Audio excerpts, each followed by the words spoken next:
মেহেমদিনা Islamic record level. নাহমাদুহু ওয়া নুসাল্লি আলা রাসূলিহিল কারীম, আম্মা বাদ।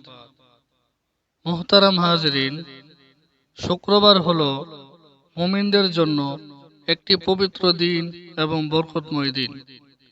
তাই প্রিয় মুসলিম ভাইয়েরা, শুক্রবারে আপনারা সকলে সূরা কাহাফ তেলাওয়াত করবেন এবং আসর নামাজের পরে ৮০ বার দরুদ শরীফ পাঠ করবেন। এই দরুদ শরীফ পাঠ করলে আপনার ৮০ বছরের গুনাহ মাফ হবে। সেই দরুদ শরীফটি কি? সেই দরুদ শরীফটি হলো আল্লাহুম্মা সাল্লি আলা মুহাম্মাদিনিন নাবিয়্যিল উম্মি ওয়া আলা আলিহি ওয়া সাল্লিম তাসলিমা। তো প্রিয় মুসলিম ভাই বোনেরা, আসুন আমরা সকলে উক্ত কথাগুলোর উপর আমল করি। আল্লাহ তাআলা আমাদেরকে আমল করার তৌফিক দান করুন। আমিন।